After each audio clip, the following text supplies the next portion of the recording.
Oke, oke. Bismillahirrahmanirrahim. Assalamualaikum warahmatullahi wabarakatuh. Waalaikumsalam. Assalamualaikum warahmatullahi Alhamdulillahirabbil alamin. Wa bihi nasta'inu umuri dunya waddin. Wassalatu wassalamu ala asrofil anbiya'i wal mursalin wa ala alihi washabi ajmain amma ba'du. Asyhadu alla ilaha illallah wa asyhadu anna Muhammadan abduhu wa rasuluh.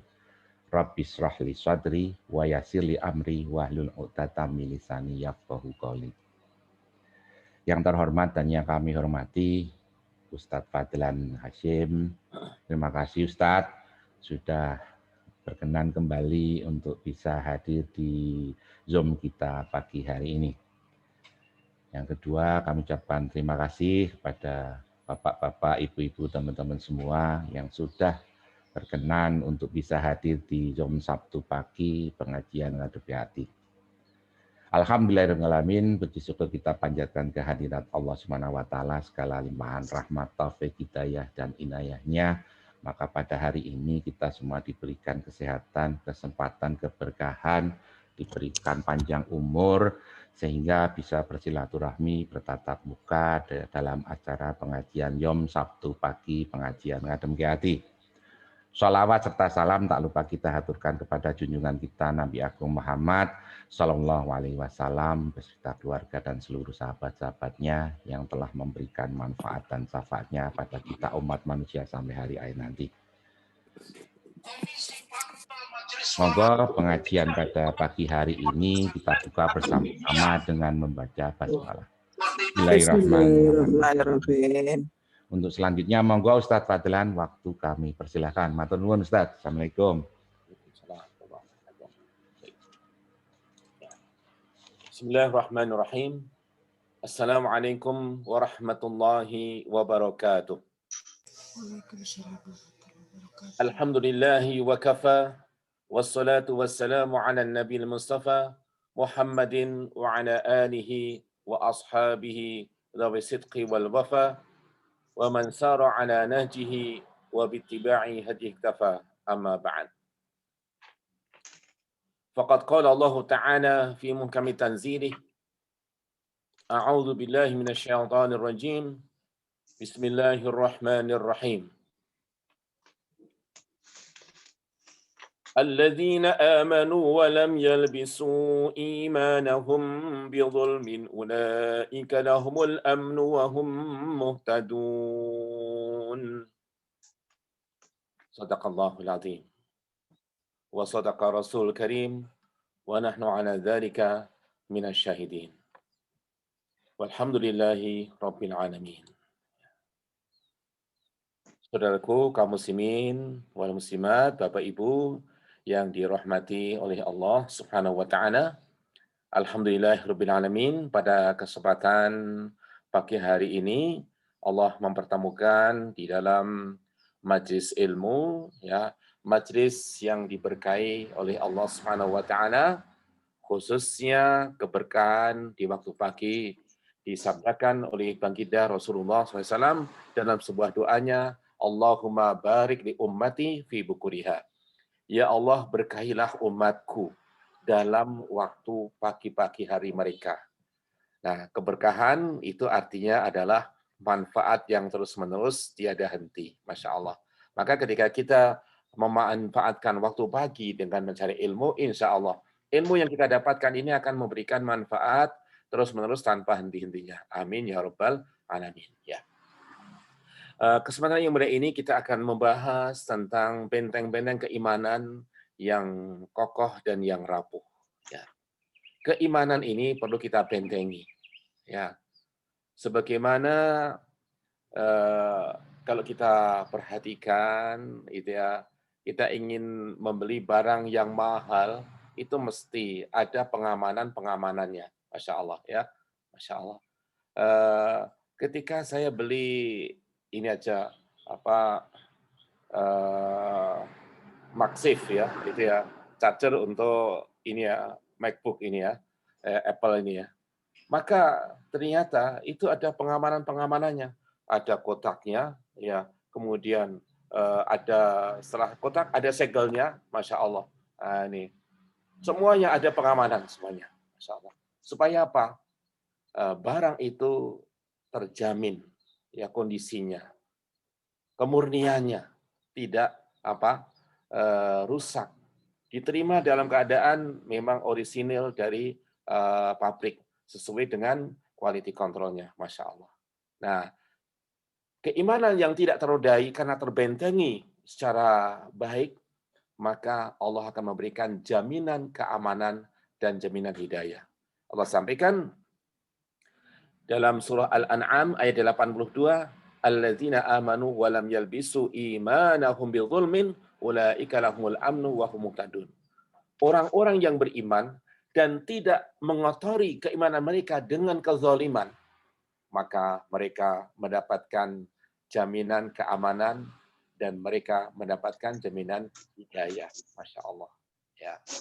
Nah, apa yang menjadi benteng keimanan kita agar iman kita aman, iman kita benar-benar kokoh? Yang pertama adalah al-akhlaqul karimah. Ini merupakan benteng pertahanan yang utama, yang paling luar, ya, dan tampak dalam kehidupan seorang muslim, yaitu al-akhlaqul karimah. Ya.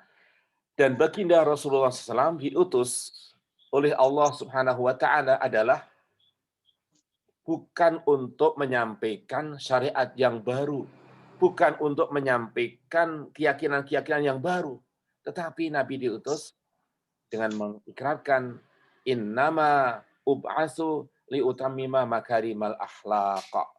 Sesungguhnya aku ini diutus hanyalah untuk menyempurnakan akhlakul karimah, karakter-karakter yang mulia.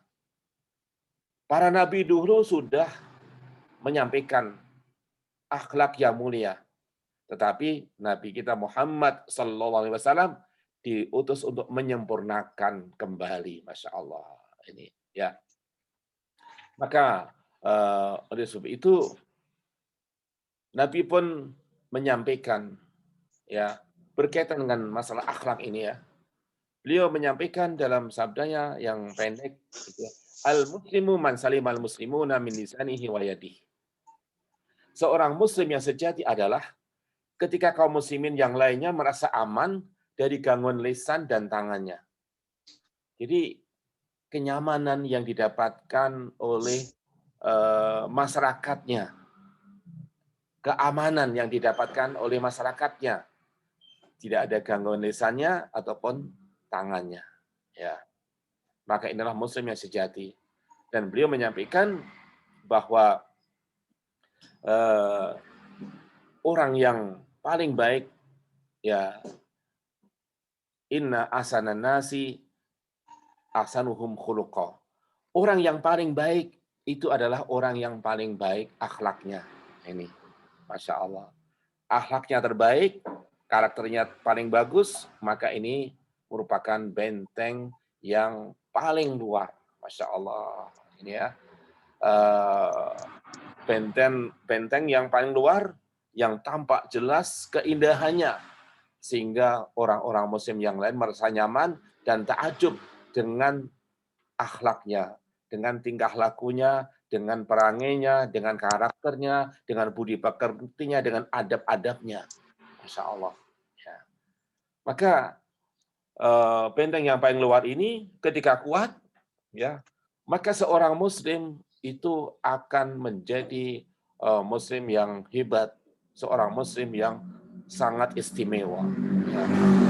Maka lihatlah dakwah Rasulullah SAW itu dengan akhlaknya yang mulia. Ya. Salah satu utusan Rasulullah SAW ke kota Madinah adalah Mus'ab bin Umair.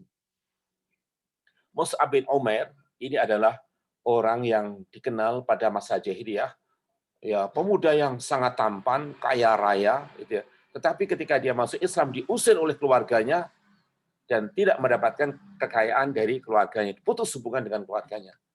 Nah, baginda Rasulullah SAW itu mengutus Mus'ab bin Umair, ya, karena memiliki kemampuan untuk berkomunikasi dengan baik, ya, memiliki budi pekerti yang mulia, Ya.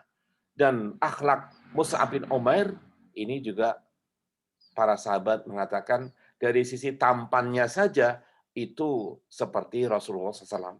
Kemudian perilaku yang mengikuti perilaku Rasulullah SAW. Maka lihat apa pengaruhnya dalam dakwah Mus'ab bin Umair di kota Madinah. 1 tahun dia datang ke kota Madinah sudah berhasil mengislamkan. Ya, minimal 1 orang dari setiap penghuni rumah di kota Madinah. Masya Allah, 1 tahun berdakwah. Setiap rumah di kota Madinah sudah ada muslimnya. Masya Allah. Inilah tampilan ini ya yang sangat indah, membuat orang-orang yang melihat akhlak Mus'ab bin Umair itu ingin mencontoh, ingin meniru, dan mereka pun akhirnya masuk Islam. Dari pimpinan kaum ataupun juga dari rakyat biasa. Ya. Maka akhlak Rasulullah SAW adalah Al-Quranul Karim. Ibunda kita Aisyah radhiyallahu anha pernah ditanya, "Kaifa kana khuluquhu sallallahu alaihi wasallam?" Bagaimana akhlak Rasulullah SAW? Maka beliau menjawab, "Kana khuluquhul Qur'ana." Akhlak Rasulullah SAW adalah Al-Quran. Al-Quran yang hidup dalam kepribadiannya. Al-Quran yang berjalan, mengalir dalam kehidupannya, dalam darah dagingnya, dalam jiwanya adalah Al-Quran. Ucapannya Al-Quran, perilakunya Al-Quran. Masya Allah. Sikap-sikapnya adalah sikap Qurani. Selalu dibimbing oleh Allah Subhanahu wa Ta'ala. Ya. Nah, bimbingan Allah melewati Al-Quranul Karim. Sebagaimana Nabi juga mengatakan, "Adabani Rabbi fa ahsana ta'dibi." Allah mendidikku, maka Allah memperbagus pendidikan bagiku. Masya Allah. Ya. Inilah akhlak baginda Rasulullah SAW adalah Al-Quran. Ya. Nah, ketika akhlaknya kuat, berarti benteng keimanan yang paling luar ini kokoh. Ini. Tetapi ketika akhlaknya itu rapuh, ya, kepribadiannya itu buruk, karakternya jelek, ini ya, budi pekertinya tidak baik, perangainya buruk, ya, maka benteng yang paling luar sudah rapuh, ya, maka akan memasuki benteng berikutnya, ini akan merusak benteng berikutnya. Ini.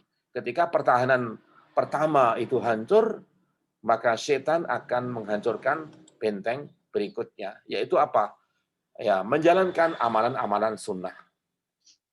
Ya, amalan-amalan sunnah ini adalah sebagai pelengkap bagi yang wajib, memperindah yang wajib, menutup kekurangan-kekurangan tugas-tugas yang wajib yang Allah perintahkan kepada kita. Maka sholat kita itu amalan yang wajib kita lakukan, sholat 5 waktu. Dan itulah yang nanti akan dihisab pertama kali pada hari kiamat. Rasulullah SAW menyampaikan, "Inna awwala ma yuhasabu bihil abdu yaumal qiyamati min amalihi salatuh. Fa in saluhat faqad aflaha wa anjah. Wa in fasadat faqad khaba wa khasir. Wa in intaqasa min faridatihi syai'un qala Rabbu azza wa jalla unzuru hal li'abdi min tatawwu'in fayukammalu biha man taqasa minal faridah thumma yakunu sa'iru amalihi ala dzalik." Ya. Sesungguhnya perkara pertama kali yang dihisab pada hari kiamat dari amal seorang hamba adalah sholatnya. Jika sholatnya baik, maka sungguh dia beruntung dan selamat. Jika sholatnya buruk, maka sungguh dia celaka dan merugi. Jika terdapat suatu kekurangan pada sholat wajibnya, Allah Azza wa Jalla berfirman, "Periksalah, apakah hambaku memiliki ibadah sunnah yang bisa menyempurnakan ibadah wajibnya yang kurang?" Lalu setiap amal akan diperlakukan sama seperti itu. Dicek puasanya yang wajib. Ya, ketika bagus, maka dia beruntung dan selamat. Ketika puasa wajibnya buruk, coba dicek, punya nggak puasa sunnah. Ada kekurangannya, ya, Maka puasa-puasa sunnah itu untuk menambal yang wajibnya. Begitu pula masalah sedekah. Sedekah yang wajib adalah zakat. Ini. Nah, ketika zakatnya ditunaikan dengan bagus, ya pasti ya sedekah yang sunah-sunah juga bagus itu. Tetapi ketika sedekah yang wajibnya itu dinilai kok ini ada kekurangan, maka dicek lagi amal-amal sunahnya dari sedekah. Bagaimana dia suka membantu fakir miskin enggak? Apakah dia suka bantu saudaranya, bantu keluarganya yang tidak mampu, bagaimana? Maka setiap amal diperlakukan demikian. Yang sunnah-sunnah itu menutupi yang wajib. Maka ini adalah benteng yang kedua. Setelah seseorang akhlaknya baik, ya maka berikutnya membentengi diri dengan amalan-amalan sunnah. Zikir pagi dan petang. Menjalankan sholat sunnah rawatib. Ya, banyak membaca Al-Quran. Masya Allah. Ya. Kemudian bersikap lemah lembut, senyum kepada saudaranya. Karena ini sedekah. Ya. Sedekah yang paling mudah ya senyum sedekahnya itu. Nggak usah buka dompet kalau ini ya. Kalau sedekah senyum ya. Masya Allah. Ini ya. Langsung geser bibir kita ke kanan 1 senti, ke kiri 1 senti. Ya, ini. Nah, ini. Jangan ke depan itu. Jangan ke depan 1 senti, jadi cemberut kan itu. Bisa praktekkan sendiri ya. Kalau bibir ke depan 2 senti, apa yang terjadi? Ya, cemberut jadinya. Ya. Nah, inilah amalan sunnah. Itu menutupi kekurangan-kekurangan kita. Amalan sunnah itu akan ya mengcover, memperindah yang wajib. Masya Allah. Ya. Maka kita sering majalah itu kan ada covernya, itu ya. Dan covernya itu bisa lebih mahal biaya cetaknya, bahan-bahannya dibandingkan dalamnya, itu ya. Ini ya. Kita misalnya punya mushaf Al-Qur'an, itu ada covernya itu. Ada hard cover, ini ya. Maka biaya untuk mencetak hard cover itu jauh lebih besar dibandingkan apa? Ya, lembaran-lembaran di dalamnya. Kenapa menggunakan hard cover? Ini ya. Supaya apa? Bagian dalamnya itu aman, ini ya. Nah, ketika kita menjalankan amalan-amalan sunnah dengan baik, maka yang wajib itu akan lebih aman, lebih nyaman, lebih indah. Ya, ini ya. Masya Allah. Ya, sebagaimana ketika seseorang itu menjalankan sunnah qobliyah, ya sebelum sunnah sholat subuh, maka dia melakukan sunnah fajar. Masya Allah. Ya. Ketika dia menjalankan sunnah fajar, maka otomatis posisinya sudah di masjid, maka dia akan lebih nyaman, lebih khusyuk ketika menjalankan sholat subuh berjamaah itu. Ya, bagaimanapun lebih nyaman itu, karena dia sudah ya bisa mengambil soft yang yang lebih depan lah itu ya. Masya Allah. Inilah benteng pertahanan melalui amalan-amalan sunnah. Ya. Ketika seseorang rajin membaca Al-Quran, maka tentu saja ya tidak diragukan lagi kemampuan dia dalam membaca Al-Quran. Kewajiban dia ketika membaca Al-Fatihah pasti bagus, karena Al-Quran yang banyak ayatnya saja dia baca dengan bagus, apalagi surah Al-Fatihah, ya, yang merupakan induknya Al-Quran. Ya. Nah, menjalankan ibadah yang sunnah ini, gitu ya, ataupun amalan-amalan sunnah ini, Nabi SAW menyampaikan dalam sebuah hadis qudsi, Allah Azza wa Jalla berfirman, ya, man adali waliyan faqad azantuhu bil harb. Barang siapa yang menyakiti seorang kekasihku, maka berarti aku telah kumandangkan perang terhadap dirinya. Wa ma taqarraba ilayya 'abdi bima afsaratuhu 'alaihi wa ma taqarraba ilayya 'abdi binawafil hatta uhibbah. Dan selagi hamba-hambaku mendekatkan diri kepadaku dengan apa yang aku wajibkan atasnya. Jadi pendekatan diri kepada Allah itu pertama kali dengan yang fardu. Ya. Masya Allah. Kemudian berikutnya, selagi hambaku mendekatkan diri kepadaku dengan amalan-amalan sunnah bin nawafil, hatta uhibbah, sampai aku mencintai dia, Masya Allah. Ini. Jadi ketika seseorang itu rajin menjalankan amalan-amalan yang disunahkan oleh baginda Rasulullah SAW, maka hasilnya apa? Mahabbatullah. Dicintai oleh Allah Subhanahu wa Ta'ala. Nah, orang yang dicintai oleh Allah, maka akan dimudahkan untuk menjalankan tugas-tugas yang berat, tugas-tugas yang fardu, yang wajib, terasa lebih ringan, lebih enteng. Ya, ini ya, Masya Allah. Nah, sebagaimana ketika kita melakukan ini aja, ya perawatan mobil kita itu secara bagus. Ini ada perawatan wajib, gitu ya, mungkin setiap berapa bulan ya, 4 bulan atau 6 bulan, gitu ya. Ketika mungkin kilometernya sudah mencapai 5.000, wah ini harus ganti oli dan sebagainya, diperiksa semuanya. Tetapi ada perawatan harian, Masya Allah ya. Mobilnya dijaga, habis kehujanan langsung disemprot air, dicuci, ya, bersih. Perawatan yang seperti ini tentu saja akan membuat kenyamanan ketika kita mengendarai mobil tersebut, ya. Ini ketika mobilnya bersih, kita mau ngisi pengajian atau kita menghadiri pesta walimah di gedung, nyaman langsung gitu ya. Ini. Tapi ketika kita nggak siap, ini mobilnya jarang dicuci, mobilnya jarang dirawat, ini ya. Kemudian tiba, wah ada ini, wah hari akad ini ada kondangan, wah gimana nih, waduh nggak enak itu, mau pakai mobil lah ini kotor, malu dan sebagainya, nggak nyaman ini. Nah, begitu pula ketika seseorang itu tidak membentengi diri dengan amalan-amalan sunnah, tiba-tiba langsung yang wajibnya saja, ini ya. Nah, ini bisa jadi tidak khusyuk, wajibnya tidak sempurna. Ini sangat berbahaya. Benteng yang sunnah dia tinggalkan, maka nanti akan menggerogoti tugas-tugas yang fardu, yang wajib. Ya. Nah, ini. Maka seseorang yang kuat dalam menjalankan amalan-amalan sunnah berarti dia memiliki benteng keimanan yang sangat kokoh. Ketika seseorang lemah dalam menjalankan sunnah, berarti benteng pertahanan wajibnya itu lemah. Ya, bisa-bisa jadi yang wajibnya nanti tergerogoti. Wal'iyadzubillah.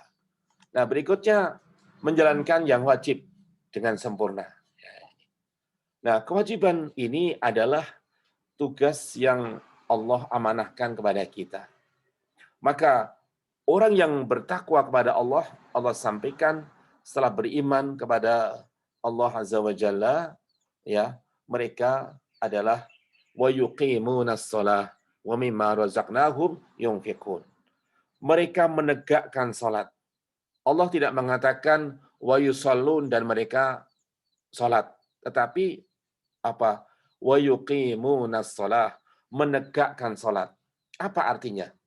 Para ulama mengatakan yuqimunas shalah adalah menunaikan salat dengan sempurna, menjaga syarat-syaratnya, menjaga rukun-rukunnya, menjaga sunah-sunahnya, menjaga adab-adabnya. Masya Allah. Ya. Salat dikatakan sah, itu ya, kalau memenuhi syarat dan rukunnya. Ini. Tetapi kalau adab-adab yang nggak dijaga, ini belum sempurna. Misalnya ini ya, saya ke masjid cuman pakai kaos oblong, ya nih. Kemudian ya pakai celananya celana olahraga, ini misalnya itu. Kira-kira layak nggak saya mengimami jamaah ini?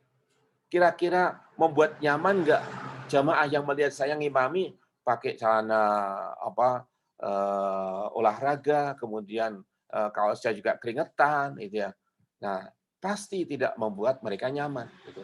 Tapi ketika saya datang, udah kemudian menjadi imam dengan udah peci ya, rapi, kemudian bajunya rapi, sarungnya rapi, masya Allah. Apalagi pakai parfum ya yang wangi.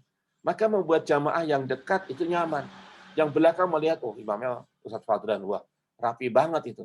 Membuat seluruh jamaah itu merasakan kenyamanan yang luar biasa. Ini.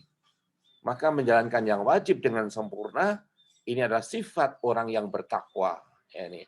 Kalau yang wajib dijalankan dengan sempurna, ini ya, maka nanti akan dimudahkan oleh Allah Azza wa Jalla untuk menambah hal-hal yang sifatnya sunnah-sunnah. Ya. Dan juga sebaliknya, ketika seseorang memperhatikan hal-hal yang sunnah, yang wajibnya juga akan disempurnakan oleh Allah Subhanahu wa Ta'ala. Ya. Maka orang-orang munafikin itu ketika diajak sholat, mereka bermalas-malasan. Wa idza qamu ila sholati qamu kusala. Apabila mereka berdiri untuk menjalankan sholat, maka mereka berdirinya dengan malas-malasan. Kalau untuk sholat yang wajib saja malas-malasan, jangan ditanya tentang sholat sunahnya, qobliyah ba'diyahnya, nggak usah ditanya deh, itu ya. Pasti ancur-ancuran itu. Ya. Kalau yang wajibnya saja tidak dijalankan dengan baik, jangan ditanya tentang akhlaknya, bagaimana akhlaknya. Maka lihat orang munafikin, ya akhlaknya itu sangat buruk. Ketika dia berbicara dusta, ketika dia berjanji mengingkari janjinya, ketika diberi amanah dia berkhianat, rapuhlah benteng-benteng keimanannya. Ini. Ketika seseorang tidak menjalankan wajib dengan baik, maka sebenarnya dia telah meruntuhkan agamanya sendiri. Ya. Maka Rasulullah SAW menyampaikan bahwa Rasul Amri al-Islam. Kepala segala urusan ini adalah Islam. Jadi Islam harus menjadi kepala. Jadi lokomotifnya ini. Jangan Islam cuma jadi gerbong, ngekor gitu ya. Ya, Islam harus menjadi kepalanya, lokomotifnya, sebagai mesin penggeraknya ini. Kemudian wa amuduhu shalah. Tiang yang menegakkan Islam itu adalah salatnya. Nah, maka tegaknya ya Islam ini dengan salat yang fardu dijalankan dengan sebaik mungkin, kemudian yang sunnah-sunnah dijalankan juga dengan sebaik mungkin. Ya. Nanti akan ringan untuk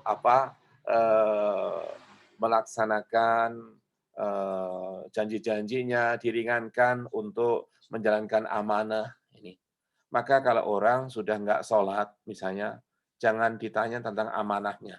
Ini kewajiban dia dengan Allah saja tidak dijalankan. Padahal Allah yang memberikan dia hidup, maka jangan ditanya bagaimana ketika dia tidak menjalankan tugasnya, pekerjaannya dengan baik. Kenapa? Yang memberikan kenikmatan besar saja nggak ditaati, apalagi kamu cuma ngasih gaji, nggak akan ditaati, gitu ya. Kenikmatan yang Allah berikan kepadanya cukup besar, Allah saja tidak disyukuri, gitu ya. Apalagi yang cuma sekedar ngasih gaji. Maka ini adalah menjalankan yang wajib dengan sempurna, ini merupakan benteng pertahanan iman yang luar biasa. Ya. Nah berikutnya ikhlas amal. Ini benteng yang keempat. Ya. Ikhlas dalam beramal ini merupakan benteng pertahanan iman kita, ibadah kita, ya, amal-amal soleh kita, sunah-sunah kita, termasuk juga ya akhlak kita. Ikhlas dalam beramal. Ya. Orang-orang yang ikhlas dalam beramal maka menjalankan kewajibannya itu dengan penuh semangat. Ini ikhlas, gitu ya. Orang yang ikhlas dalam beramal itu akan memiliki ketahanan menghadapi berbagai macam ujian. Maka para ulama menjelaskan orang yang ikhlas dalam beramal itu dia tidak terpengaruh oleh cacian ketika dia beramal. Dan juga tidak menghindari cacian ataupun makian dalam beramalnya itu. Ada orang bersedekah karena apa? Menghindari tuduhan. Wah, kalau saya nggak sedekah nanti dianggap saya pelit. Nah, jadi sedekahnya hanya menghindari omongan orang biar nggak dikatakan sebagai orang yang pelit. Ini ya. Ya kalau nggak sedekah, gimana? Saya ini sebagai pimpinan, masa sedekahnya cuma kecil, nanti dianggap saya tidak dermawan. Nah, maka dia bersedekah karena menghindari ya anggapan wah nggak dermawan. Maka itu tidak ikhlas. Nah, ikhlas dalam beramal ini merupakan pertahanan dalam diri seseorang, ya, sehingga dia dicaci nggak mempan, tetap beramal.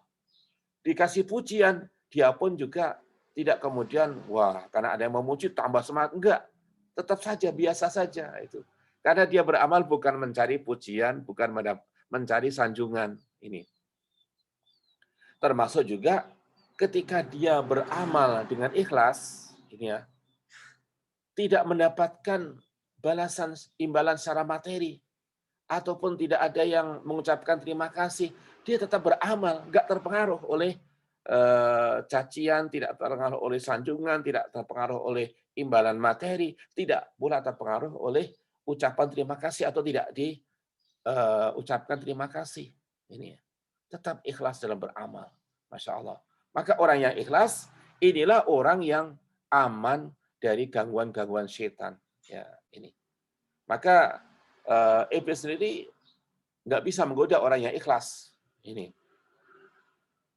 Maka orang-orang munafik itu mudah sekali untuk dibelokkan amalnya. Karena apa? Tidak ikhlas. Ini ya. Maka ayat berikutnya, yura'unan nasa wa la yadhkurunallaha illa qalila. Orang-orang munafikin, sholatnya malas-malasan, kemudian pamer lagi dalam beramal. Yura'unan nas. Mereka riak dalam beramal di hadapan banyak orang. Ya, sedekahnya cuman kecil, tapi masukin amplopnya yang gede. Wah, pakai amplop yang besar supaya dilihat isinya masih gede nih. Ya cuma dianggap itu.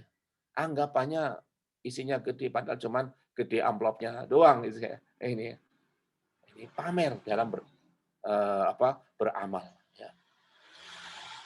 Maka orang-orang munafikin pada masa Rasulullah SAW itu mereka berat untuk melaksanakan sholat subuh dan sholat isya. Sholat subuh ya masih gelap, nggak kelihatan oleh banyak orang gitu ya. Sholat isya juga gelap itu. Maka mereka untuk absen itu ya lebih nyaman itu ya. Ini. Kalau sholat zuhur, kan kelihatan nongol ya sholat zuhur atau asar, maghrib masih kelihatan ini nongol itu ya di masjid. Tapi ketika isya subuh udah nggak kelihatan wajah-wajah siapa yang hadir di situ ini. Maka memang masjid pada masa Rasulullah SAW itu tidak terang seperti sekarang ya, ini berbeda sekali ya. Baik. Nah, kemudian benteng pertahanan yang terakhir adalah hati yang penuh dengan keyakinan ya. Keyakinan kita kepada Allah 100% tanpa ada pengurangan sedikit pun ya. Keyakinan Allah sebagai pemberi rezeki 100%. Yakin Allah lah pemberi rezeki. Allah lah yang memberikan rezeki kita dalam jumlah besar dan juga Allah lah yang memberikan rezeki kepada kita ketika jumlahnya kecil. Allah juga pemberinya itu ya. Ya. Maka ketika diberi banyak bersyukur, ketika diberi sedikit pun juga bersyukur. Ini tetap disyukuri. Inilah hati yang penuh dengan keyakinan. Keyakinan adalah mendatangkan selalu berpikiran positif kepada Allah Subhanahu wa taala. Ya, setiap perintah-perintahnya diyakini selalu membawa manfaat, mendatangkan kebaikan, mendatangkan keberuntungan. Ya. Maka yakini saja misalnya panggilan azan, hayya 'alas shalah, hayya 'alal falah. Ayo menjalankan salat. Ayo meraih keberuntungan, kebahagiaan, ya, kesuksesan. Hayya 'alal falah. Kalau kita yakin dengan panggilan ini, panggilan keberuntungan, panggilan kesuksesan, ya, panggilan keberkahan dalam hidup, al-falah, ya, keberuntungan, kesuksesan, kebahagiaan, ya, keberkahan dalam hidup, maka kita tanpa ragu-ragu menjalankan Salat itu dan bahkan mempersiapkan ini ya. Masya Allah. Ini. Coba perhatikan ketika kita misalnya akan dari Jogja mau ke Jakarta. Wah, ini pesawatnya ini flight yang pertama ini jam 6 gitu ya. Ya, misalnya wah jam 6. Maka saya pasti sudah mempersiapkan waktunya. Ini. Wah, kalau jam 6 ini saya mendingan salat subuhnya di bandara. Nah, ini ya. Salat subuh di bandara gitu ya. Kemudian nanti langsung bisa check-in setelah salat subuh. Nah, ini ya. Masya Allah. Pasti menyiapkan waktu yang luang. Kenapa? Kita yakin kalau kita telat itu kita nggak ditunggu oleh pesawat itu. Lebih baik kita menunggu pesawat ini ya. Nyaman ya. Di ruang tunggu kita bisa apa itu mungkin pagi-pagi ya sambil pesan teh ataupun ngopi dulu ya, Masya Allah, Bismillah. Ya, nyaman ya, Masya Allah. Ya. Nyaman ketika kita menunggu pesawat itu. Karena yakin pesawat tidak menunggu kita, tapi kita yang menunggu pesawat. Ya, ini. Masya Allah. Kemudian, sebagaimana juga hayya 'alas shalah, hayya 'alal falah. Ayo menuju kebahagiaan. Kebahagiaan itu bukan menunggu kita, tetapi kita yang mengejar kebahagiaan itu. Ya, mendatangi kebahagiaan itu. Sebagaimana kita juga mendatangi sholat. Sholat juga nggak menunggu kita. Ya, kalau udah saatnya qomat, biarpun kita di rumah tetap aja qomat, gitu ya. Ini apalagi udah pakai itu ya timer itu ya 10 menit qomat misalnya. Nggak usah nunggu kita. Begitu titit langsung muadzinnya langsung Allahu Akbar, Allahu Akbar. Ya, nggak usah diperintahkan itu. Ya. Maka ketika kita punya keyakinan yang utuh kepada Allah Azza wa Jalla, itu ya, perintah-perintah Allah itu kita jalankan dengan kesadaran diri, ya, dengan kenyamanan diri, Masya Allah. Datangnya waktu sholat kita merasakan bahagia karena dipanggil untuk beruntung lagi, ini ya, Masya Allah, ya, Alhamdulillah sudah datang waktu subuh, Alhamdulillah sudah datang waktu zuhur. Jangan sampai, weh, udah sholat lagi nih, aduh, ini berarti ini ada sesuatu yang error dalam perasaan kita ini. Loh, panggilan kebahagiaan kok kaget gitu ya, ini kaget nggak suka ini. Maka keyakinan yang benar berbeda sekali dengan keyakinan yang semu. Ya, jadi ketika kita memiliki keyakinan yang yakin, benar-benar yakin itu ya, maka apa yang kita lakukan itu dicatat pahalanya penuh di sisi Allah Subhanahu wa taala, ya. Karena keyakinan kita. Untuk membangun keyakinan, maka perlu saya sampaikan hadis Al-Qudsi ya, hadis Qudsi Rasulullah SAW bersabda, Allah Azza wa Jalla berfirman, Ana inda dhanni abdi bi. Aku ada pada prasangka hambaku kepadaku. Aku ada pada keyakinan hambaku kepadaku. Ya. Dalam hadis yang lain, ya, in asana bi dhannan falahu. Apabila hambaku itu berprasangka baik kepadaku, maka baginya kebaikan apa yang dia prasangkakan kepadaku. Ya. Wa in asa'a bihi dhannan fa'alaihi. Kalau dia berprasangka buruk kepadaku, ya atasnya dosa prasangka buruk itu. Ya. Dan orang-orang munafikin, orang-orang musyrikin itu karena apa? Punya prasangka buruk kepada Allah Subhanahu wa taala sehingga amalnya rusak, amalnya hancur. Ya. Ucapannya nggak sesuai dengan isi hatinya, hancur itu ya. Ucapannya bagus-bagus tapi hatinya bobrok ini. Tidak ada keyakinan ini.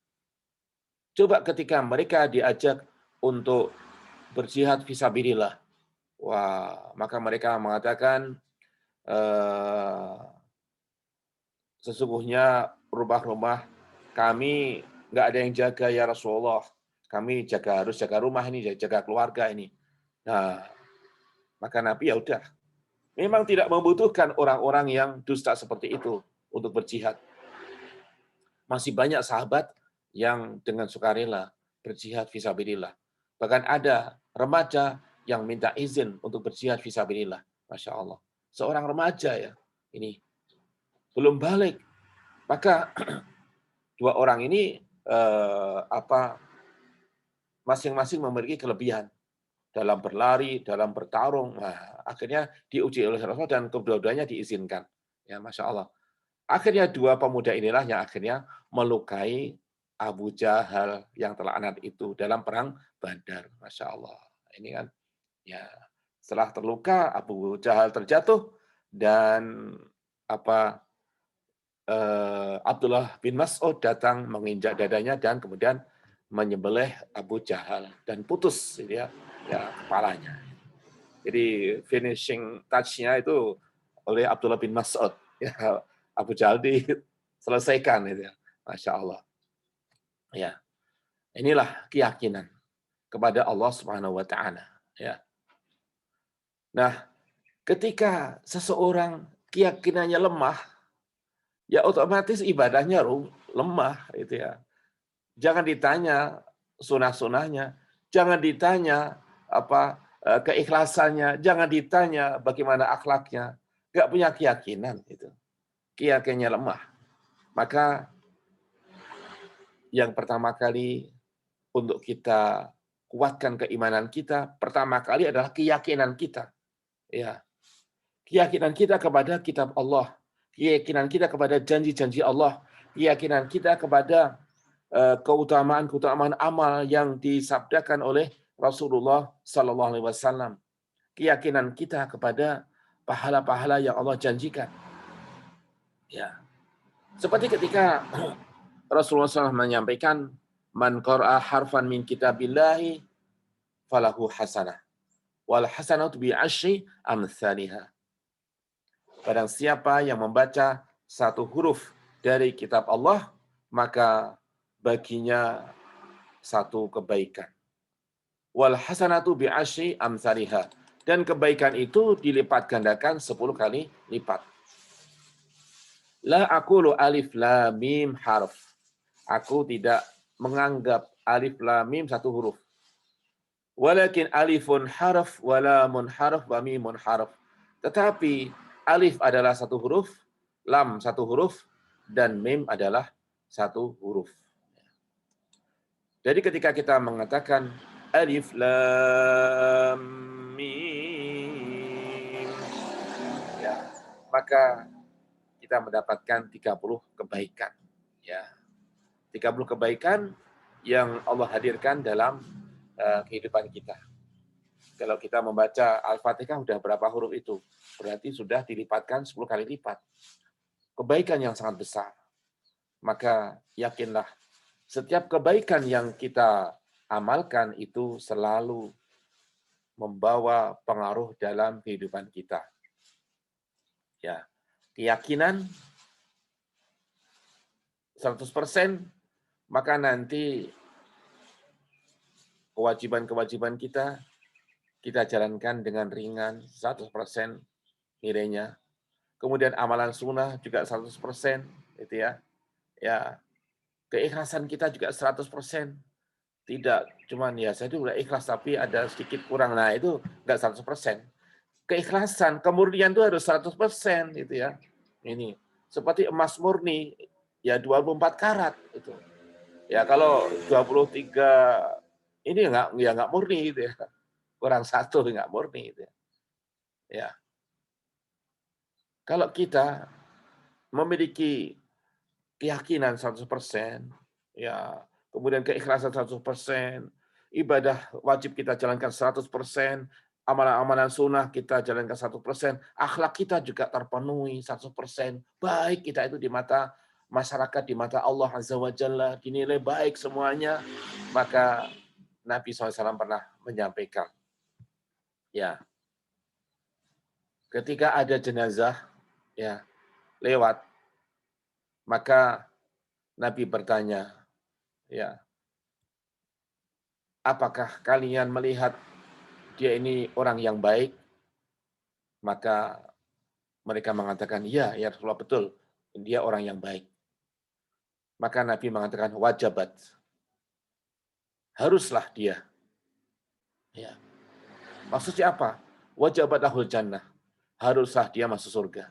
Coba, akhlaknya dinilai oleh 40 orang, itu ya, sebagai orang yang baik, ada jaminan surga. Ini.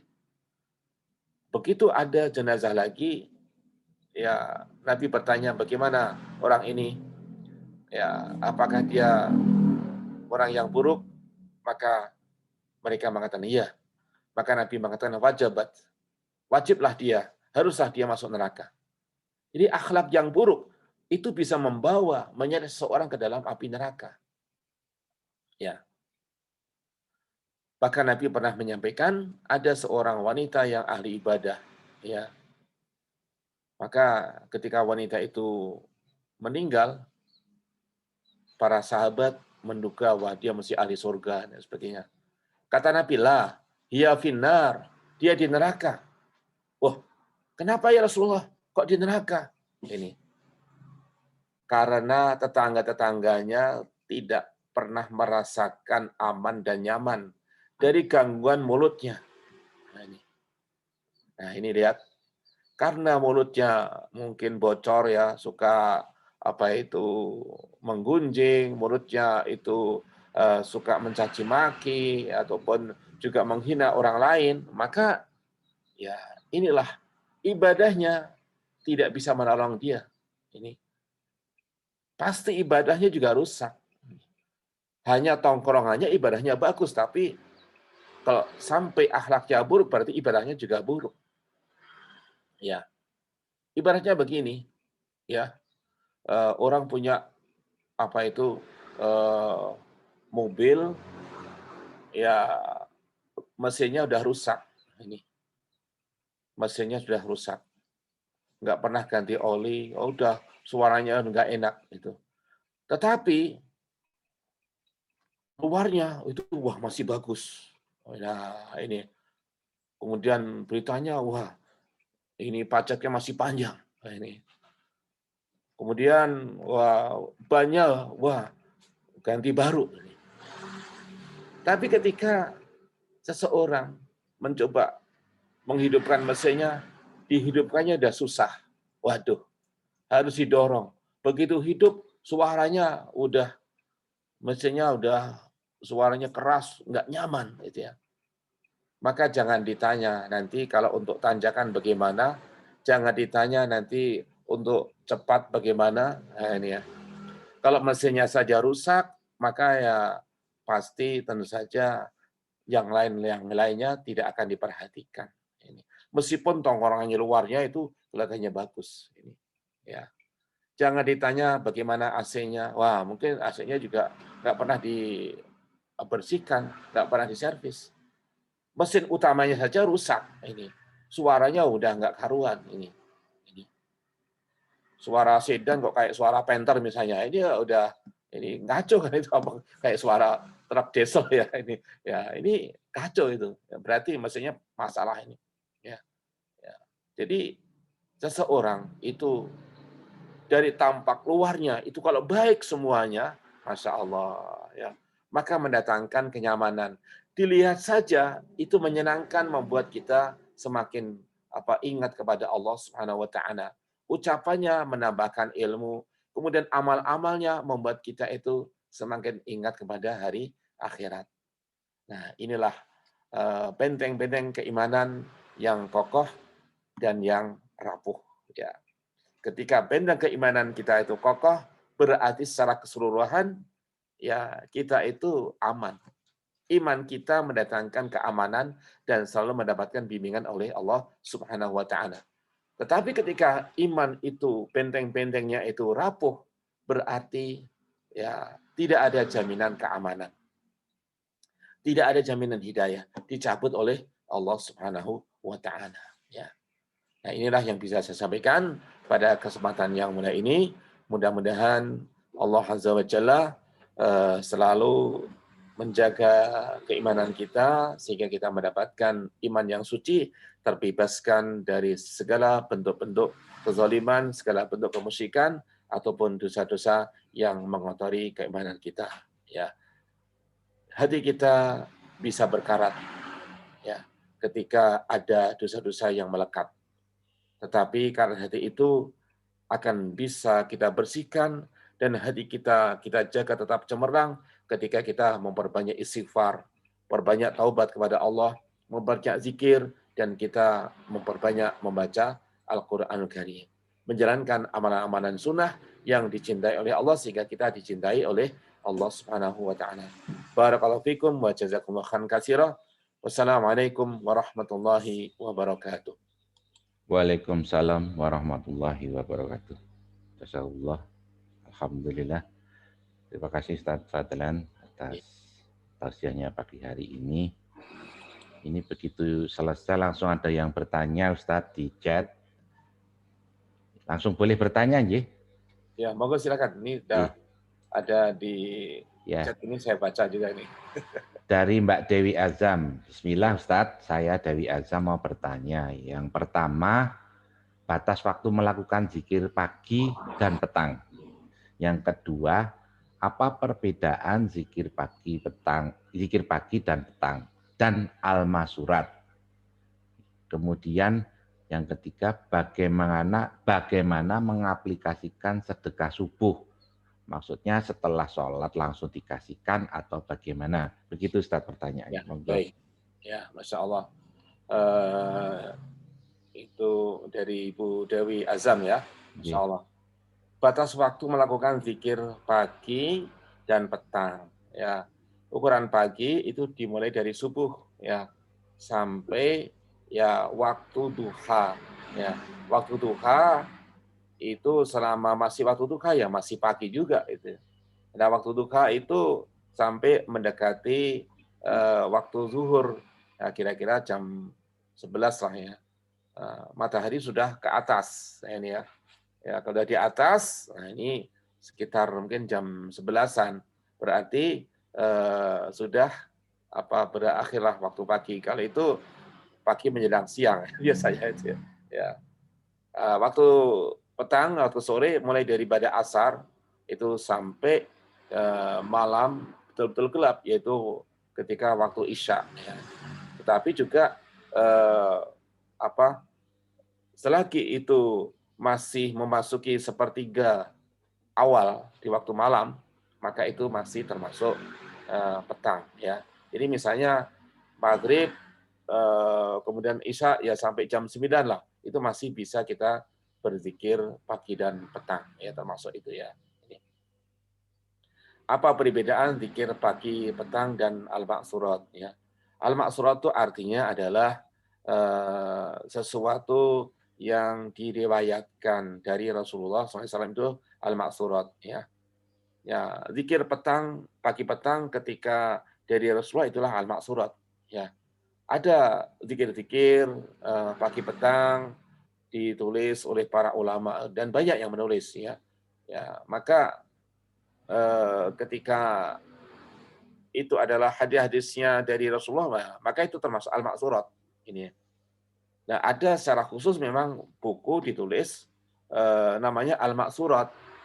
Isinya adalah zikir pagi dan petang ini. Nah, al-ma'surat itu sifatnya umum ya. Hal-hal yang diriwayatkan dari Rasulullah SAW, tidak mesti zikir pagi petang ini ya. Maka ada misalnya doa yang maksur, itu artinya dari Rasulullah atau juga dari para sahabat. Jadi sangat luas ya. Kemudian bagaimana mengaplikasikan sedekah subuh ya. Sedekah subuh itu di waktu pagi tidak mesti habis salat subuh, bisa sebelum subuh. Sebagaimana Abu Bakar As-Siddiq sedekahnya sebelum datang waktu subuh. Dia langsung memberikan sekarung gandum kepada orang fakir miskin. Nah, maka ketika fakir miskin itu buka pintu, langsung di depan itu ada sekarung gandum, langsung dia masak ya. Ini. Makanya sedekah yang dirahasiakan, Masya Allah. Kemudian bisa juga ketika sholat subuh, sedekah di masjid ataupun kepada orang tertentu ya. Atau habis sholat subuh juga boleh ya, seperti itu. Atau di pagi hari jam 6, jam 7, jam 8, waktu duha. Ya, ini intinya adalah keberkahan di waktu pagi. Ya, karena para malaikat itu mendoakan setiap orang yang berinfak itu mendapatkan ganti yang lebih baik. Nabi mengatakan, "Ma yusbihul ibad illa wa malakani yanzilani, yaqulu ahaduhuma Allahumma a'ti munfiqan khalafan wa yaqulu akhar Allahumma a'ti mumsikan talafan." Setiap pagi hamba-hamba Allah memasuki waktu pagi, maka ada dua malaikat yang diturunkan ke muka bumi ini.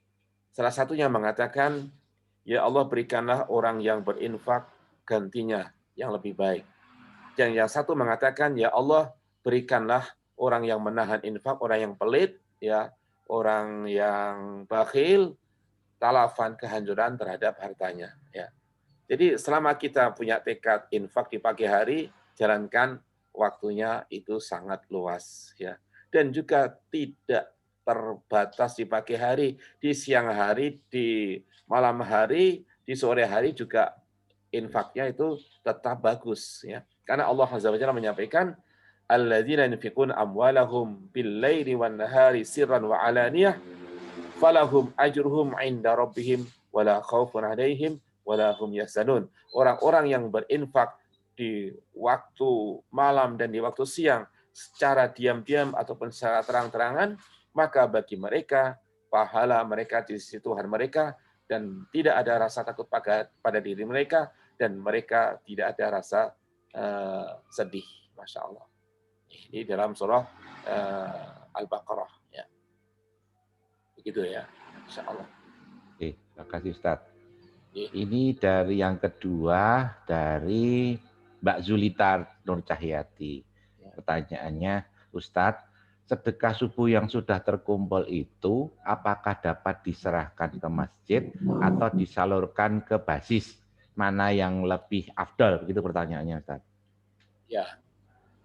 Nah, ketika kita sudah mengumpulkan sedekah subuh ya, jadi setiap pagi kumpulkan di rumah ya, misalnya terkumpul ya, mana yang lebih afdal?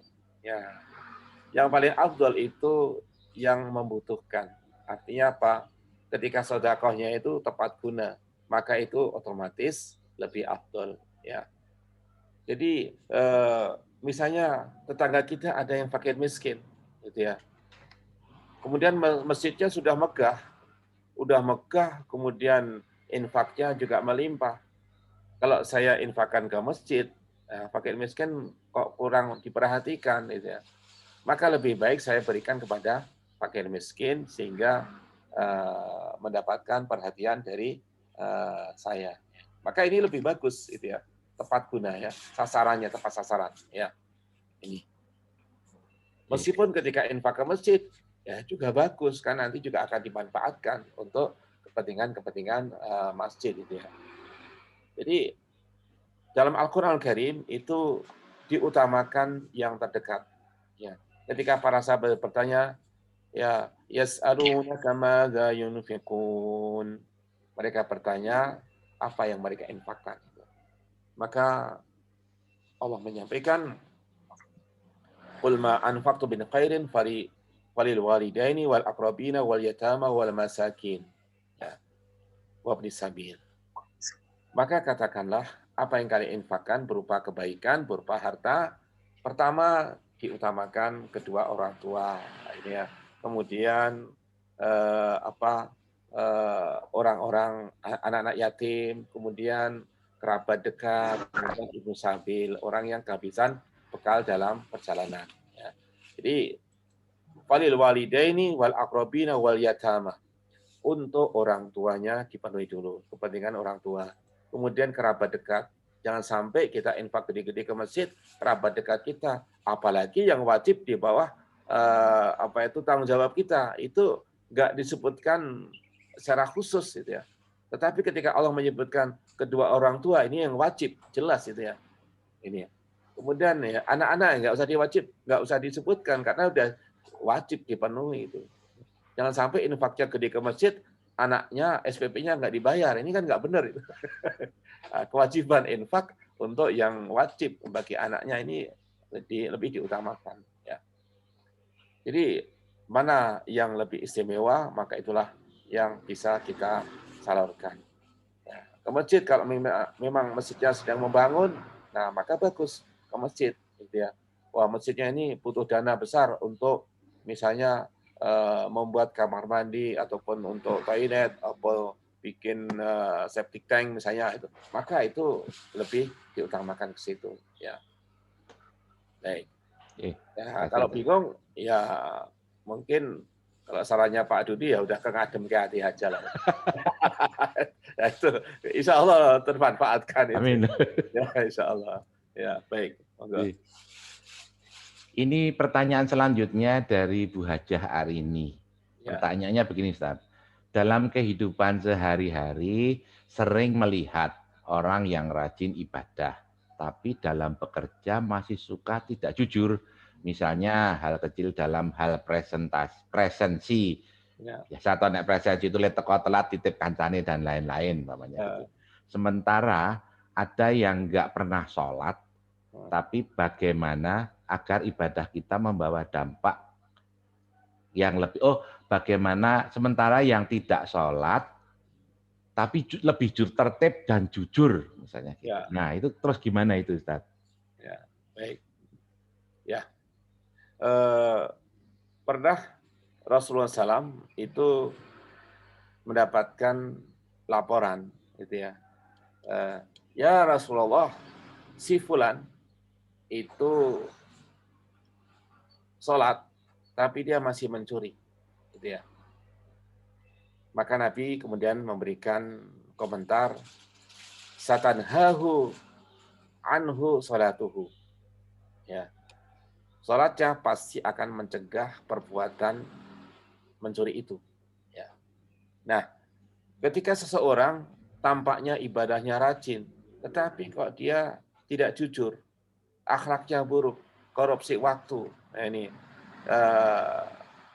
tidak jujur dalam presensi, misalnya nitip itu tadi ya presensi absen K, kalau di absen K gitu ya. Tapi sekarang kalau pakai jari kan nggak bisa ya, nitip jari. Ya, itu ya. Nah, seperti itu berarti ibadahnya itu nggak benar, gitu ya. Bagaimana seseorang ibadahnya bagus, kok nggak ada bekasnya? Nah, ini ya. Gampangnya gini, kalau mesin mobil dirawat dengan baik, mesti nyaman, gitu aja. Lah, katanya dirawat, lah kok nggak nyaman ini? Itu digas gede malah bereber, gitu ya. Kalau nggak digas macet, ya. Nah, ini berarti ini nggak dirawat, gitu aja itu. Ini ya. Untuk tanjakan lah, kok lembek banget ya. Lah, ini nggak kuat, berarti ini memang nggak dirawat itu. Jadi perawatan yang baik, maka ada hasilnya, tampak di permukaan gitu ya. Ini. Maka ibadah yang baik itu juga memberikan pengaruh dalam kehidupan, gitu ya. Kalau kelihatannya baik, berarti nggak baik, cuman kelihatannya doang gitu ya. Tongkrongannya, wow ke masjid ya udah pakai kalung sorban itu. Tetapi ternyata dia ini curang dalam penggunaan harta ini. Ya, maka seperti itu berarti ibadahnya nggak benar. Gitu. Maka kita jangan terpengaruh oleh tampilan-tampilan orang yang boleh dikatakan terampil dalam masalah aktivitas keagamaan ini. Karena aktivitas keagamaan ini bisa dilihat, bisa ditampakkan, sementara hatinya itu keropos. Nah, ini banyak orang yang, ini contohnya saja ya, di sebuah masjid di Yogyakarta itu, masjid kampus itu, ada orang pengen memanfaatkan fasilitas masjid, maka dia rajin ibadah. Akhirnya ditunjuk sebagai takmir masjid. Setelah dia jadi takmir masjid, maka dia meminta izin lah, bolehlah saya ini untuk menghidupi keluarga kan, saya perlu ini membuka usaha di depan masjid ini. Akhirnya ya karena dia orang situ ya itu, maka ya udah bolehlah di depan masjid itu tempatnya kosong ya, masjid kampus lagi ini. Akhirnya dia bikin bedeng sementara, akhirnya lama-lama jadi permanen, akhirnya dibikin udah pakai listrik sendiri, udah pakai bangunan sendiri, ada kamar mandi sendiri di situ, dan udah nggak jadi takmir lagi. Nah, ketika takmir baru datang, yang berikutnya nggak bisa untuk mengusir dia. Dia malah minta pesangon untuk pindah. Nah, ini padahal dari awalnya dia gratis juga menggunakan tempat itu. Nah, ini kan tampaknya rajin ke masjid, tetapi akhirnya ternyata dia memanfaatkan seperti itu. Ya. Tapi sebaliknya ada orang yang ibadahnya nggak pernah ibadah itu, ya, tetapi malah tepat waktu datangnya dan sebagainya itu. Nah, kita juga jangan terkecoh oleh orang yang seperti itu. Dia datang tepat waktu karena urusannya adalah urusan gaji, urusannya adalah kondisi kerja dia. Ini ya. Sementara ibadah itu kan nggak ada gajinya langsung dari perusahaan itu ya. Ini ya. Seperti misalnya coba yang rajin ibadah, apakah perusahaan kemudian menambah bonus misalnya, kan enggak juga kan itu. Tapi seorang yang tepat waktu kemudian prestasinya bagus, nah ini dia memang urusannya adalah materi, ya, urusannya materi. Maka seseorang yang bekerja untuk mencari materi, maka dia akan mendapatkan materi sebagaimana Allah janjikan, ya. Urusan dunia dikejar, maka mendapatkan dunia itu. Tetapi akhirnya enggak dia dapatkan ini. Nah, ketika seseorang berpura-pura mengejar akhirat padahal yang dikejar adalah dunia, maka yang didapatkan hanyalah dunia. Itu ya. Demikian, wallahu a'lam bishawab. Oke, terima kasih Ustaz. Satu pertanyaan lagi, monggo kalau ada. Saya Ustadz yang bertanya. Wah, deh. Karena kan tadi ada yang datang belakangan, mungkin yang dimaksud 5 benteng iman yang kokoh itu apa saja? Nah ini singkatnya saja Ustadz, monggo Ustadz. Oh ya, ya, benteng-benteng keimanan yang kokoh, yang paling luar kita menjaga akhlak kita, menjaga budi pekerti kita, menjaga karakter kita, tampilan kita tetaplah baik. Ini akhlak kita dikenal baik. Kemudian benteng pertahanan iman yang kedua adalah amalan-amalan sunnah yang kita lakukan. Ya, ini ya. Amalan sunnah ini akan menutupi kekurangan ya amalan yang sifatnya wajib. Nah, benteng yang ketiga adalah amalan-amalan wajib kita. Ya, kewajiban kita jalankan dengan baik, gitu ya. Maka benteng keimanan kita akan semakin kokoh, semakin kuat. Ini ya. Nah, kalau amalan yang wajib ini tidak dijalankan, ya, maka tidak mungkin amalan sunnahnya, apalagi akhlaknya itu akan terabaikan. Ini ya, bagi orang yang beriman. Kemudian yang keempat adalah keikhlasan. Keikhlasan itulah benteng pertahanan yang luar biasa. Ini, ya. Maka ketika kewajibannya kokoh, kuat, berarti ikhlasnya juga kuat. Ya. Amalan sunnahnya kuat, berarti keikhlasannya juga kuat. Ini. Akhlaknya bagus, ibadah sunnahnya bagus, ibadah wajibnya bagus, berarti keikhlasannya juga bagus. Nah, orang yang ikhlasnya bagus, berarti juga keyakinannya kepada Allah juga bagus. Ya. Maka keimanan seorang itu terukur dari keikhlasannya, dari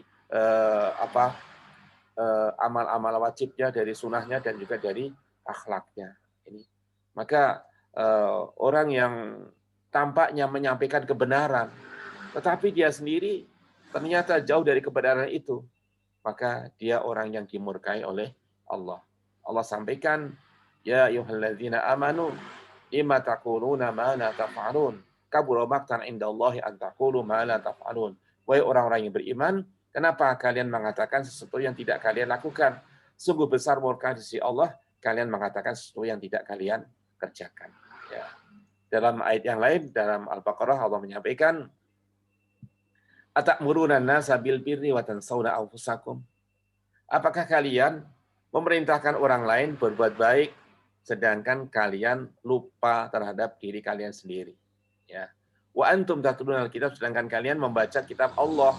Afala ta'qilun? Apakah kalian tidak berakal, apa kalian nggak mikir gitu ya. Ini. Ngajak orang, misalnya nih pedagang obat itu ya, pedagang obat, ini apa ini? Wah ini adalah obat penumbuh rambut subur, masya Allah, penyubur rambut. Tetapi yang jualan orangnya botak. Nah ini kumis nggak tumbuh, jenggot nggak tumbuh. Kira-kira orang percaya nggak? Ini obat penyubur rambut itu. Nah, ini ya, nah, ini.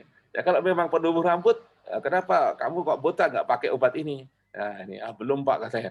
Nah, ini belum tumbuh ya, berarti nggak percaya orang ini. Itu.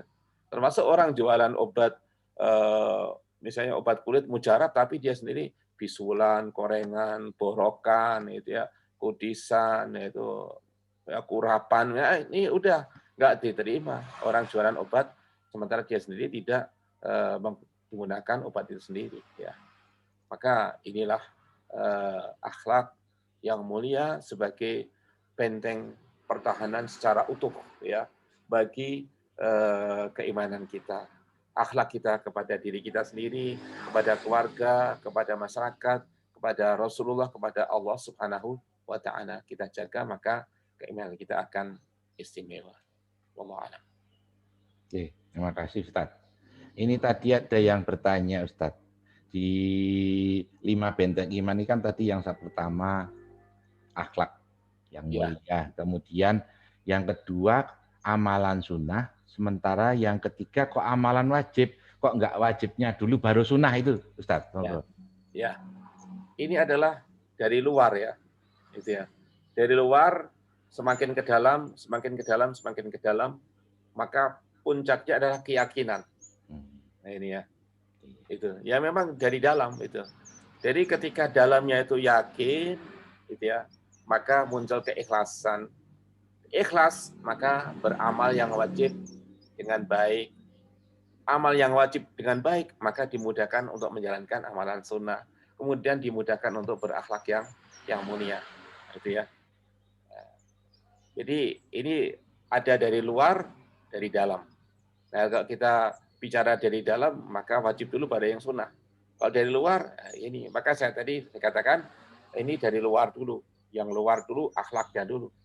Orang dikatakan baik, itu pertama adalah akhlaknya dulu. Ini, secara umum. Ini ya. Orang nggak tahu ibadahnya, tetapi akhlaknya bagus, itu dikatakan bagus. Ini ya. Sedangkan orang yang kelihatannya bagus ibadahnya, tapi akhlaknya buruk, tetap aja dikatakan buruk. Ya kan itu ya. Ini. Ya. Maka kita penting ada yang namanya tampilan ya luar, ada tampilan dalam. Ya ini. Tapi luar dan dalam harus sama. Luarnya bagus, dalamnya juga bagus. Ya, ya begitulah. Allah alam. Ustaz. Ini pertanyaan terakhir dari Om Sugeng. Bagaimana cara biar bisa ikhlas dengan mudah, Ustaz? Gak cuma di Bibel nih ikhlas gitu maksudnya. Ya, kalau ingin mudah dengan ikhlas, di dalam ikhlas, maka munculkan keyakinan dalam diri kita. Ini. Mau ikhlas dalam berbuat apa? Dalam sedekah, yakini ayat-ayat tentang sedekah. Yakini. Nah, biar kita yakin, maka kita mempelajari ayat-ayat tentang sedekah itu. Ya, ini ya. Ya seperti kita kalau misalnya gini, mau naik kendaraan misalnya. Waduh ini perjalanannya ini waduh tanjakannya ini. Kira-kira saya bisa ya ini ya. Tanjakan misalnya mau ke Patok Gunung Kidul misalnya ini. Ya ini. Saya akan yakin ketika saya sudah punya pengalaman sebelumnya. Gitu ya. Bagi orang yang belum punya pengalaman, misalnya bersepeda, waduh, naik Patok kuat nggak ya ini? Wah, ya, coba-coba dulu. Belum yakin itu ya. Tapi ketika, oh saya udah punya pengalaman naik Tawangmangu, ya kan?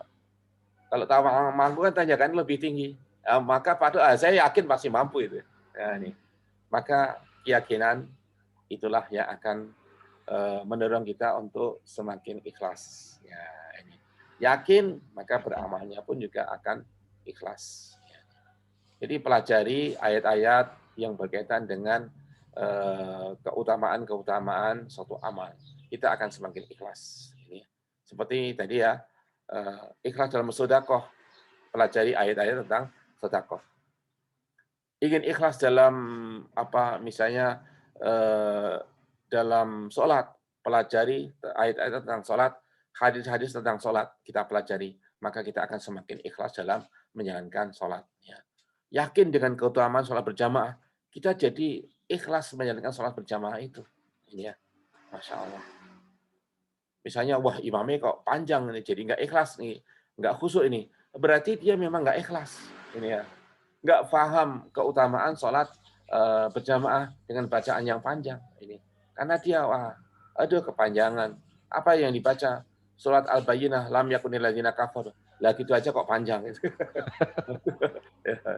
Ya, Nabi ngimami salat subuh dengan surah Al-Waqiah itu.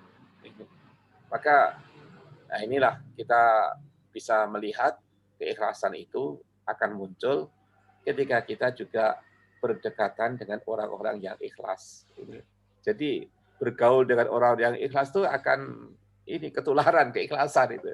Tapi kalau bergaul dengan orang-orang yang nggak ikhlas ya ikut ketularan orang ikhlas itu. Iya, itu. Jadi keikhlasan itu bisa menular, gitu ya. Masya Allah. Sebagaimana juga ketidakikhlasan juga bisa menular, itu. Ya ini. Terima kasih Ustaz.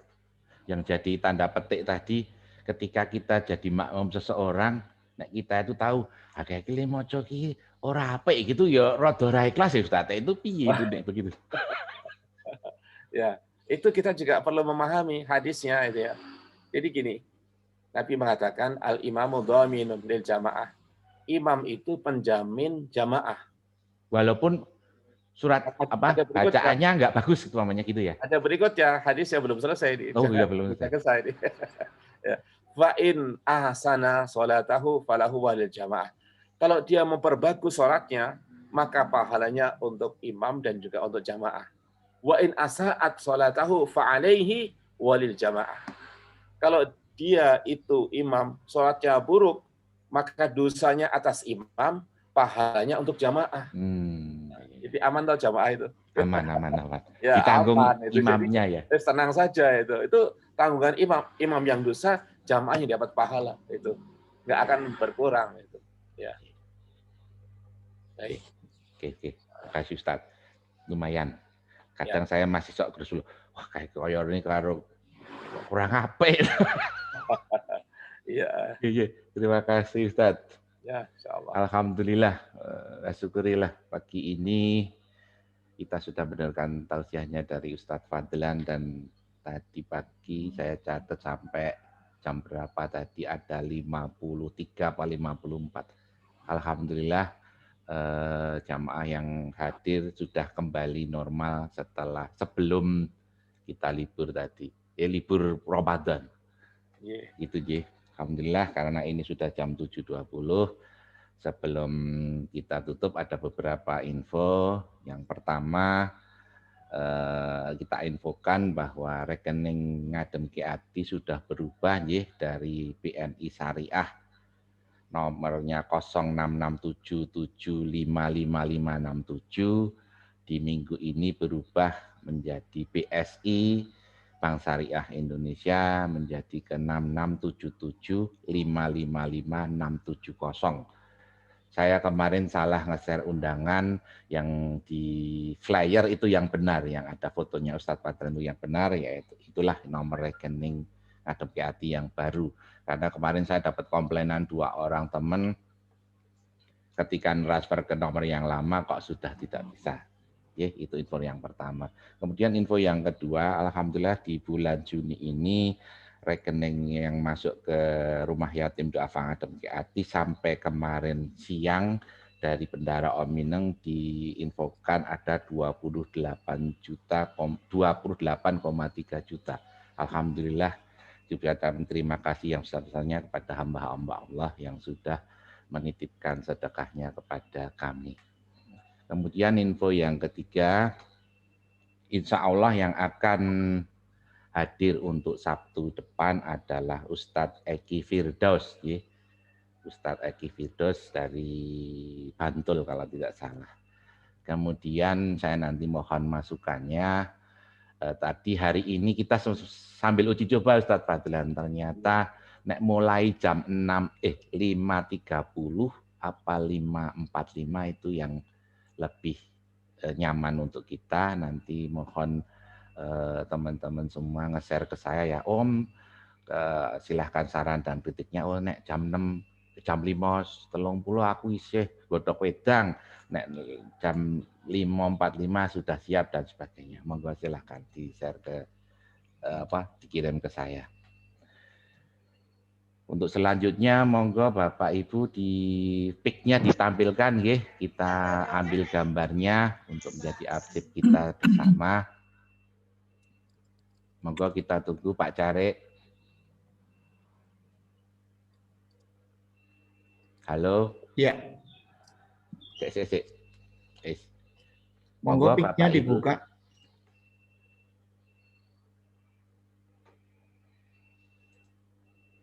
Ya, 1, 2, 3.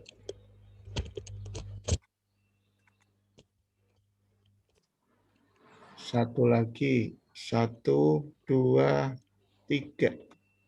Dah. Oke, dah. Sebelum ditutup nanti Ustadz Adam dipimpin doa ya Ustadz. Oh, nggih, monggo. Yang pertama saya ucapkan terima kasih sebesar-besarnya kepada Bapak Ibu teman-teman semua yang sudah berkenan untuk bisa hadir di Zoom Sabtu pagi pengajian Ngadem ke Hati. Saya cuma berdoa dan berharap semoga panjenengan tidak bosan melihat saya karena pendak setu kok mesti dijapri, diundangi dan sebagainya, tak ketemu Om Dudi meneh dan sebagainya. Dan nyun sewu jangan panggil saya Ustadz, saya bukan Ustadz, panggil saya Om Dudi apa Pak RT enggak apa-apa. Pol mentok Pak Haji RT lah itu. Jangan panggil Ustadz, ilmu saya belum seberapa. Kemudian kami ucapkan terima kasih kepada teman-teman Patmanaba 89, Patmanaba 90, Alba Kota 2012, kemudian ada teman-teman Panam, teman-teman semua yang sudah berkenan untuk hadir di pagi hari ini. Semoga kita semua diberikan keberkahan, keselamatan, dan diberikan panjang umur. Monggo Ustadz Fadlan, ini titip doa yang pertama. Semoga pengajian pagi Sabtu pagi ini membawa keberkahan dan kebaikan bagi kita semua. Kemudian yang kedua, tolong didoakan buat teman-teman kita yang sedang sakit Ustadz, karena ada beberapa mungkin yang belum sehat, yang belum bisa ikut di pagi hari ini. Kemudian yang ketiga, alhamdulillah kalau pandeminya masih ada, ya semoga kita semua diberikan kesehatan, kesabaran, karena otomatis jam tayang kita nanti akan bertambah nih. Ya orang bukan Rasulullah ini Ustadz, insya Allah kita tetap ikhlas, tetap istiqomah. Kalaupun nanti masih pandeminya masih panjang, semoga kita diberikan umur yang panjang sehingga tetap bisa hadir di Yom Sabtu pagi ini. Monggo Ustadz, mohon dipimpin doanya matur nuwun. Allahumma lakal hamdu hamdan katsiran thayyiban mubarakan fih. كما ينبغي لجلال وجهك الكريم وعظيم سلطانك. اللهم صل على محمد وعلى آله وصحبه أجمعين. ربنا ظلمنا أنفسنا وإن لم تغفر لنا وترحمنا لنكونن من الخاسرين. لا إله إلا أنت سبحانك إنا كنا من الظالمين. اللهم اقسم لنا من خشيتك ما تحول به بيننا وبين معصيتك ومن طاعتك ما تبلغنا به جنتك ومن اليقين ما تهون به علينا مصائب الدنيا ومتعنا بأسماعنا وأبصارنا وقوتنا ما أحييتنا واجعله الوارث منا واجعل ثأرنا على من ظلمنا وانصرنا على من عادانا ولا تجعل مصيبتنا في ديننا ولا تجعل الدنيا أكبر همنا ولا مبلغ علمنا ولا إلى النار مصيرنا ولا تسلط علينا من لا يخافك ولا يرحمنا. اللهم إن عبيدك بنو عبيدك وبنو إمائك نواصينا بيدك ماض فينا حكمك عدل فينا قضاءك نسألك بكل اسم ولك سميت به نفسك أو أنزلته في كتابك أو علمته أحدا من خلقك أو استأثرت به في علم الغيب عندك أن تجعل القرآن العظيم ربيع قلوبنا ونور صدورنا وجلاء أحزاننا وذهاب همومنا وغمومنا ربنا تقبل منا إنك أنت السميع العليم وتب علينا إنك أنت التواب الرحيم ربنا آتنا في الدنيا حسنة وفي الآخرة حسنة وقنا عذاب النار وصلى الله على نبينا محمد وعلى آله وصحبه وبارك وسلم والحمد لله رب العالمين. Sekali lagi mengucapkan terima kasih jazakumullah kepada Ustaz Fadlan yang sudah berkenan memberikan tausiahnya pada kita hari ini. Sampai bertemu di Sabtu depan, insya Allah tetap harinya Sabtu. Mungkin yang akan kita sedikit otak-atik adalah jam tayangnya. Sekali lagi mohon maaf bila kami ada salah, baik yang sengaja maupun tidak. Marilah pengajian pada pagi hari ini kita tutup bersama-sama dengan doa kafaratul majlis. Subhanakallahumma wa bihamdika asyhadu alla ilaha illa anta astaghfiruka wa atubu ilaik. Terima kasih sekali lagi kami ucapkan kepada Bapak Ibu semua. Assalamualaikum warahmatullahi wabarakatuh. Waalaikumsalam warahmatullahi wabarakatuh. Terima kasih Ustaz Fadlan, Pak Harsaya, assalamualaikum. Om Arya, assalamualaikum. Baik.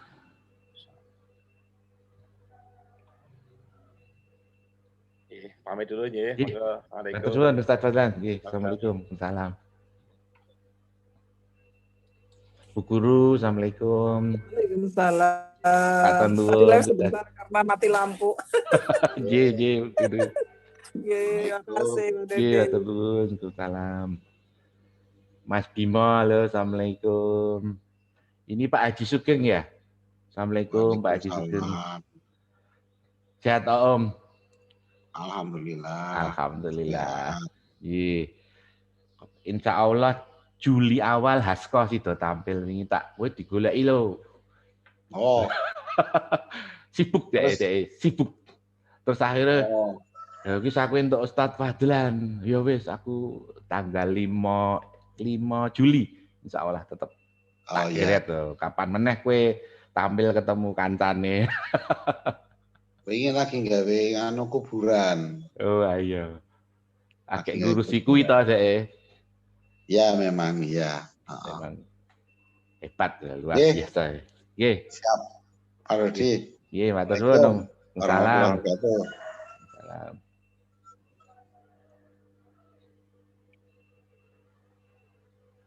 Muhar masih. Pak Dokter Artanto masih. Masih Pak. Iya.